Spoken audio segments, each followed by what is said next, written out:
నమస్తే అండి. ఎలా ఉన్నారంతా? బాగున్నారా? నేను కూడా బాగున్నానండి. మరి ఈరోజు దిష్టి పరిహారం మరొకటి చెబుతాను. మరి దిష్టి పరిహారాన్ని పెట్టిన వీడియోలు అయితే మాత్రం బాగా చూస్తున్నారు. అది చంటి పిల్లలకి మరి పుట్టిన బేబీని 11వ రోజు నుంచి ఎలా అయితే దిష్టి తీయాలనేది చెబుతున్నాను. ఇంకా చెప్పి చాలా ఉన్నాయండి. ఒకటి చేసేస్తే అయిపోయిందని అనుకోవద్దు. మనం పొద్దుట వండుకుని బువ్వ తిన్నా, సాయంత్రం వండుకు తింటలేదా? అలాగే దేవుడు ఉన్నది అనేది ఎంత నిజమో మరి ఇలాంటివి ఉన్నది అనేది కూడా అంతే నిజం. నిజంగా మనం తెలుసుకుంటే కానీ అది సమానమే కాబట్టి వస్తూ ఉంటే పంపుతూ ఉండాలి, వస్తూ ఉంటే పంపుతూ ఉండాలి, చేసుకుంటూ ఉండాలి. జ్వరం రాదా మనకి? వస్తుంది కదా. ఒకసారి వచ్చిందని రావటం మానేస్తుందా? అలాగేనండి ఈ పీడలు కూడా మరి చాలా బాగా చూస్తున్నారు. చూసేవారందరూ ఏం చేయాలి? అమ్మ ఎదరికి వెళ్ళాలి అంటే ఏం చేయాలి? మెసేజ్లు పెడుతున్నారు కదా. మరి లైక్స్ చేయాలి కదా. మీరు లైక్స్ చేస్తే ఇంకా చాలామంది చూసే అవకాశం ఉన్నదట. మరి అమ్మకి ఏమీ తెలియదు. అమ్మని ఎదరికి తీసుకెళ్ళి నిజంగా మీరు కనుక నన్ను ఒక ఇంటర్వ్యూ చేసేలాగా నిలబెట్టారే అనుకోండి, నేను చాలా నా జీవితంలో సాధించిన అదృష్టం అదొకటే అవుతుందండి. ఇది కోరుకుంటున్నాను నేను.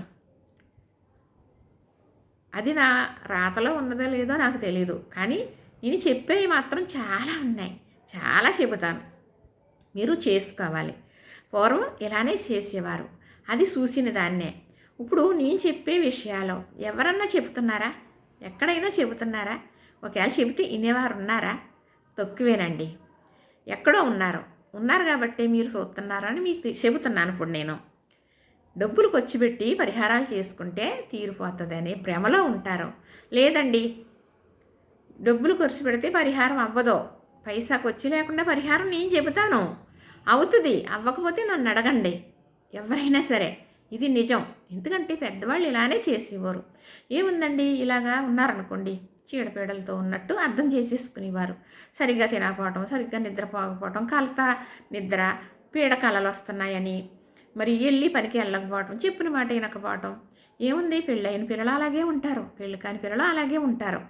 ఒక్కొక్క టైంని వాళ్ళు బయట అది తిరిగి వస్తారు, ఏదో తొక్కుతారు. అది మనకు తెలియదు, వాళ్ళకి తెలియదు. అందుకేనండి బయటికి వెళ్ళినోడు కాళ్ళు కడుక్కుని లోపలికి రావాలి అంటారు. కాళ్ళు కడుక్కుని వచ్చినా కూడా కొన్ని కూడా ఉండిపోతాయి. మరి అవి పోగొట్టుకోవాలి మనం తప్పనిసరిగా. ఇలాంటి పూర్వం నుంచి చెప్పేది చేసేదే. అయితే మరి అవి పోవాలి అంటే ఇలా చేసేవారు. అలాగని రోగాలు వస్తే చూపించుకునేవారు కదండి. ఇలా మంత్రాలు వేసుకుంటే తగ్గిపోయేదా అనద్దు. దేని పని దాందే. అప్పుడు వేసుకునే మందులు అప్పుడు వేసుకునేవారు, ఇప్పుడు వేసుకునే మందులు ఇప్పుడు వేసుకోండి. ఇలాంటి పరిహారాలు మాత్రం చేసుకోండి. నమ్మకంతో చేసి తీరితే అది నిజంగా మనకి ఫలించి తీరుతుంది. ఇది నేను చెబుతాను. ఎందుకంటే పెద్దలు చేసింది చేశాను కాబట్టి. మరి ఈరోజు పరిహారం ఏంటా అనుకుంటున్నారు కదా.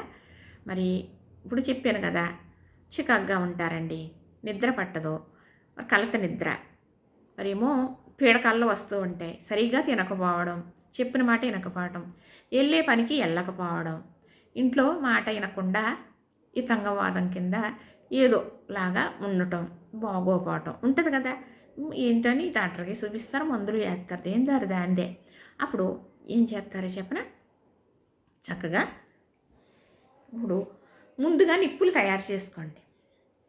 ఇప్పుడు ఇది ఆవు పేడ పిడకండి, నేను ఎప్పుడో తయారు చేసుకున్నాను, ఇప్పుడు చేయట్లేదు, నాకు ఇక్కడ చూడట్లేదని చెబుతున్నాను. నాకు ఆవు పేడ పిడకుంది కాబట్టి నేను రోజు సాంబ్రాణి బాగా వేయాలి అంటే ఇది గ్యాస్ స్టవ్ వెలిగించి చిన్న మంట పెట్టి పెడతానండి. 1 నిమిషానికి అగ్గిలాగా అయిపోద్ది. అది ఈ కుందులో పెట్టేసి నేను సాంబ్రాణి పోగేసేసుకుని ఇల్లంతా తిప్పేసుకుంటాను.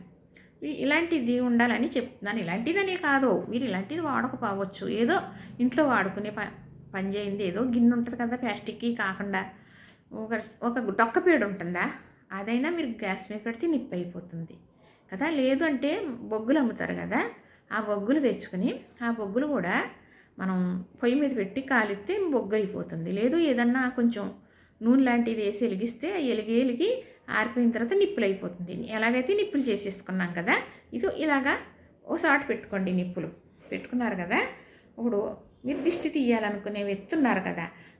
ఆడవాళ్ళకి తక్కువేలేండి ఈ దిష్టి పని. ఈ ఆడవాళ్ళకి ఎక్కడంటే దిష్టి తగులుతుంది చూసారా, ఎక్కడికన్నా వెళ్ళిన ఫంక్షన్లకి అదిని అలాంటప్పుడైతే ఎక్కువగా దిష్టిలు ఉంటాయి. చిన్న పిల్లలప్పుడు ఎక్కువ దిష్టిలు ఉంటాయి. ఎక్కువ ఇలాంటి మగవారికే వస్తూ ఉంటాయండి. ఏంటో కానీ అంటే మరి బయటికి అది ఎక్కువగా తిరుగుతారు కదా, అందుకేమో. అప్పుడు కూడా అన్నయ్యలకి అలా పెద్దన్నగారు అన్నయ్యలకి అయ్యి తీయడం అయ్యి తెలుసు నాకు. అంటే పిల్లలు ఉన్నారనుకోండి బయట, అప్పటికి వెళ్ళిపోమంటారు. అప్పుడు పల్లెటూరు కదా మరి, పిల్లలు బయట ఉంటారో గుమ్మాల దగ్గరే ఉంటారో. ఇప్పుడు మన ఇంట్లో ఎవరింట్లో వాళ్ళే ఉంటాం, ఈ టౌన్ ఏరియాల్లో అయ్యని.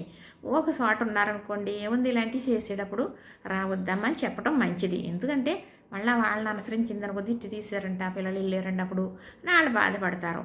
మనం చేసే పని ఒకరికి బాధపడేలాగా చేయకూడదు. ఇది ఎవరికన్నా ఒకవేళ దిష్టి ఇలా ఉందండి, మీరు కొంచెం దిష్టి తీయరా పెద్దవారు కదా అని అడిగితే తప్పులేదు.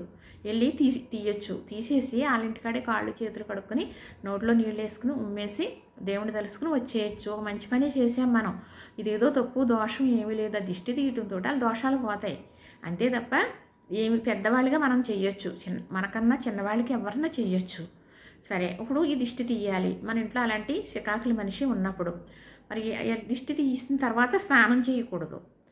స్నానం చేసాక దిష్టికి ముందు భోజనం కూడా చేయకూడదు. ఏం చేయాలంటే స్నానం చేసేసి వచ్చి కూర్చోమనేసి దిష్టి తీయాలి. ఏం దిష్టి తీయాలి?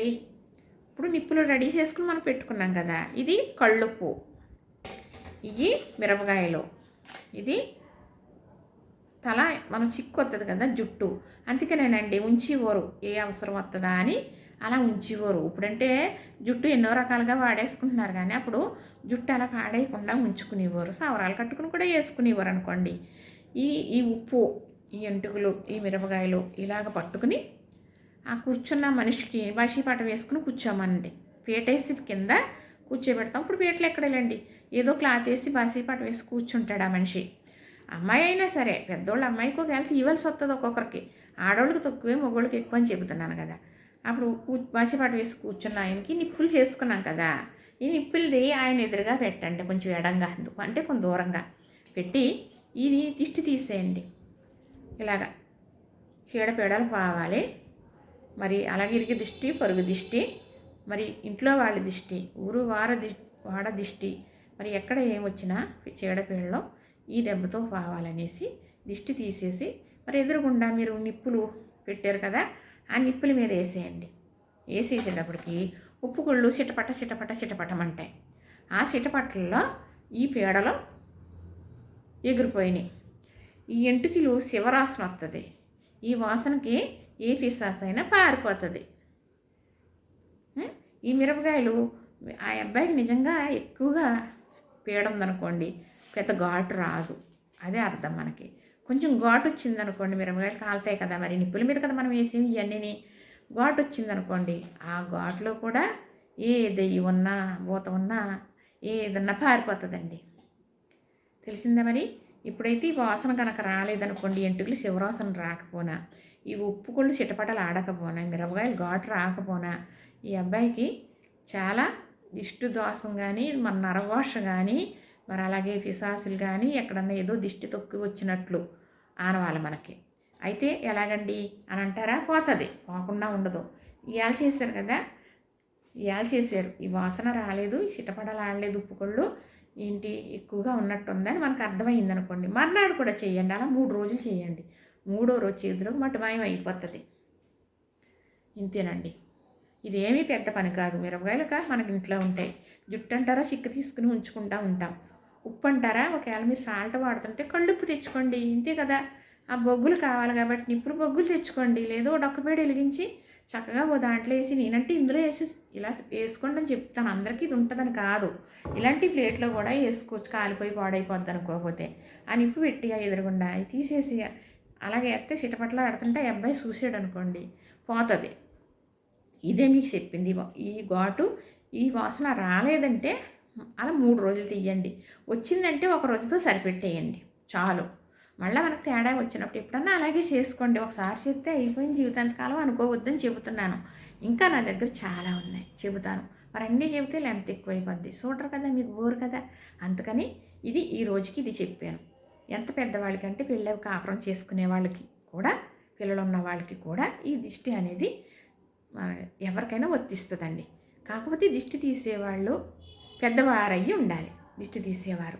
ఇదొకటే చెయ్యండి. ఎవరికన్నా దిష్టి తీయమంటే తప్పు లేదని కూడా చెప్పాను కదా, తీసి పెట్టచ్చు. పిల్లలు ఉన్నారనుకోండి, ఒక్కొక్క అమ్మాయి అంటే తెలియదనుకో, అమ్మ నేను దిష్టి తీస్తానులే పోతుందని చెయ్యొచ్చు. నేనైతే ఎవరికన్నా అలా సహాయపడతానండి. ఏమీ తప్పు కాదు. ఇదేదో అయిపోతుందేమో, ఇదేదో అనుకోవద్దు. ఎందుకంటే దిష్టి తీసినప్పుడు సొత్తే దిష్టి అంట చెప్పాలి కదా అని భయపడి బాధపడతారు ఒక్కొక్కరు. వాళ్ళకేమి ఇదైపోదు, మనం పాడేస్తే గాలికి ధూళికి పోతుంది. కాకపోతే వాళ్ళు ఎవరన్నా అలాగ అనుకునే వాళ్ళు ఉన్నారన్నప్పుడు బయటికి రాకండి అని చెప్పడం మంచిది. లేదు రెండో కంటికి తెలియకుండా తీసుకోవటం ఇంకా మంచిది. ఇంతేనండి. లైక్ చేయండి, షేర్ చేయండి, సబ్స్క్రైబ్ చేయండి.